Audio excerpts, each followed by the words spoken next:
Good morning. If we haven't met before, I'm Katie Zappasodi. Thank you for coming today to remember my husband. I met Tony at LaTourneau University when I was a freshman, and he was a junior. In my whole life, the only thing that I ever wanted to be was a wife and a mom. And fortunately, I saw him early on when I was just a freshman on campus. He was on my brother floor, and I was on his sister floor. And I saw him, and I thought, whoa, he is good looking. And as you can see from his pictures and from the slideshow, yes, he is very good looking. And he doesn't remember the first time he met me because I moved from Wisconsin to Paris, Texas, right before my freshman year of college. And although my hairdresser in Wisconsin, who gave me highlights, wrote down her formula, the hairdresser in Paris, Texas did not translate it right. And so I showed up as a freshman at LaTourneau, mostly as a blonde. And he doesn't remember meeting me for the first time, but I remember meeting him. And then we got the hair corrected, and then he remembers meeting me. And he asked me to go to Fall Fest, which if you're not from the LaTourneau community, it's sort of like a homecoming with a fun banquet at the end where everybody gets dressed up. And my girlfriends and I were on his floor, and I don't even know, I think we were in the hallway, and if you know Tony, Steve hit it head on. Even as his wife, I sometimes couldn't always understand what he said. And I would pray that he would not ask me a question about what he just was talking about, because sometimes I couldn't understand it. So from day one, when he asked me to go to Fall Fest, I actually did not know what he said. But I said yes. Because I knew wherever that boy was going, I was gonna go too. And I had to have it confirmed through a friend that that is indeed what he asked me. And it was. And I left that dorm building with my girlfriends. Keep in mind, we were 18, 19-year-old girls who liked to scream and were very loud and obnoxious. And if you know anything about LaTourneau, it catches a very unique type of student, and we did not fit into that mold. And I left screaming that Tony Zappasodi asked me to go to Fall Fest. And we dated for 4 years, and we had a long-distance relationship for 2 of those. I finished my time at LaTourneau University, and he finished his time at Baylor with his master's. And we got married in October of 2005. And after we got married, I got to come back, every new bride's dream, to live in a boys' dormitory. And for 10 years, I lived on that campus with him, the campus where we met, the campus where we fell in love, the campus where we dated, to serve the students and the LaTourneau University body again. And although years went by and I still lived on campus, and years went by and I watched people graduate and buy houses, and I never understood why we were still there. But I know why. It's because Tony was never interested in climbing a corporate ladder. Tony was never interested in making a ton of money. The only thing Tony was interested in was loving on you guys and serving you. I mean, look around. Why are we all here? It's because Tony loved you. It's because Tony left an imprint on your heart. It's because Tony served you or helped you or guided you. And I appreciate all the words that were said about him because they're so accurate. As I think back on our marriage, I really think I was the nincompoop of the relationship. I never paid a bill. I never fixed a flat tire. I rarely cooked dinner. Truth be told, I didn't even know how to cook when we first got married. And I remember coming back from our honeymoon and on day one, living our new life together in the boys' dorm. He went off to work, and I sat on the kitchen floor crying because I didn't know what to do. I didn't know if I should have dinner ready when he came home. But you know what? He never cared about those things. He never cared about if I had long hair, short hair, blonde hair, brown hair. He just didn't care. He just loved me for who I am. He loved you guys. He loves his family. But most importantly, he loved Jesus. And a lot of people have looked at me and said, "You are so strong. I don't know how you're doing this." And let me tell you something.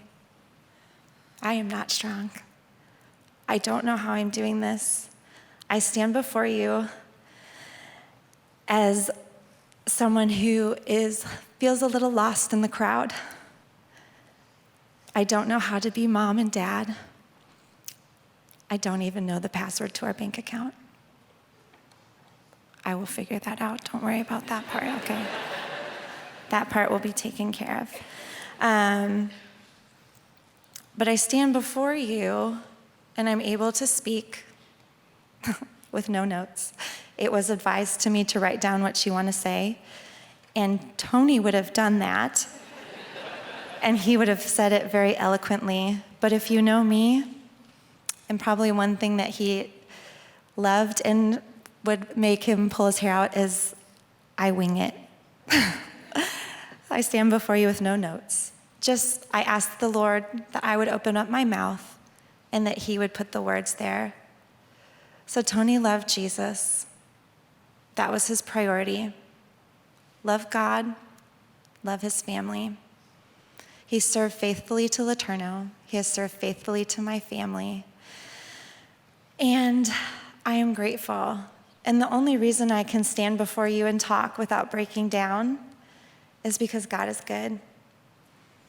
And if I can stand before you and tell you that God is good, then you can bank on that. His Bible is absolutely true. His word is absolutely true. He has never failed me yet. And if you're at a place where you're unsure, just keep watching, just keep waiting. He will show up. Leave room in your heart. That was what Tony would want for you. He would want you to know Jesus. He would appreciate all these words. He would appreciate you guys supporting us. But he would want you to leave this room knowing that there is still hope. We will see him again. We will. And I rest assured on that promises. Does that mean that going on from here will be easy for us? No, it will not. There'll be a lot of long nights. There'll be a lot of dark days.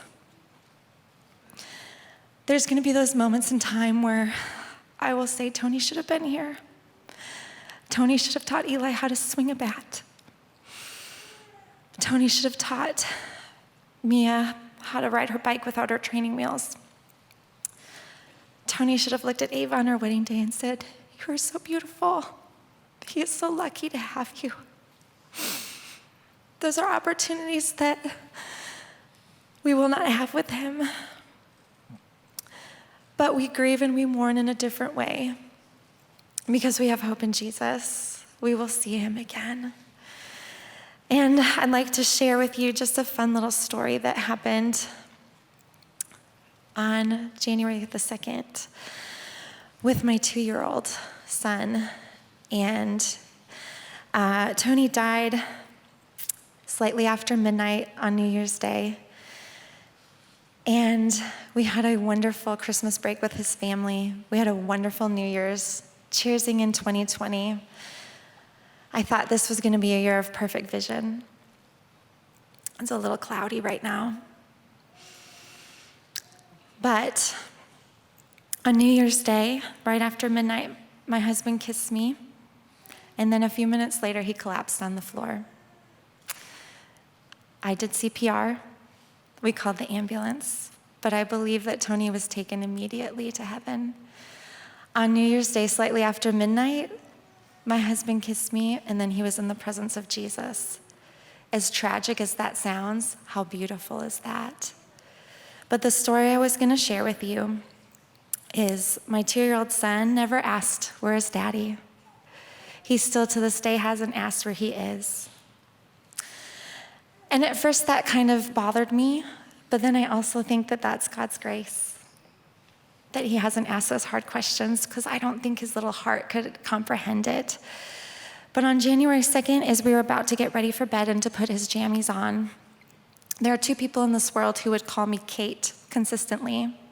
I go by Katie. But my grandma was one of them, who is in heaven, and the other one was Tony.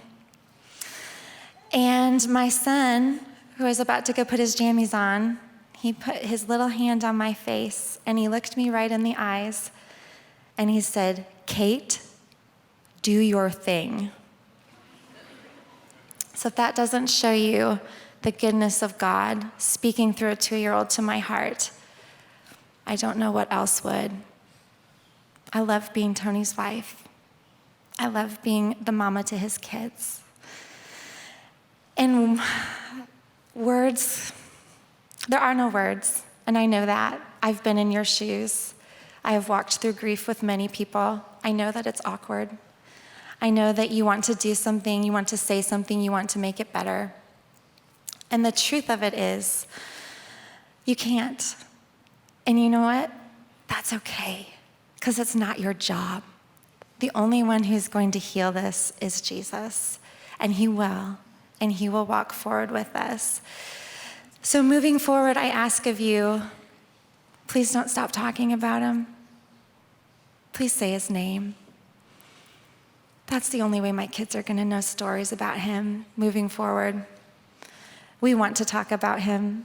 We will talk about him with you. Don't avoid us. I know it's awkward and it's hard, and you're hurting and I'm hurting, and that's okay. But let's hurt together. Let's do this together. It's not going to be perfect, and I don't know what that's going to look like. But we need you more than ever. We need you. Thank you guys so much for being here, and just know that God is good.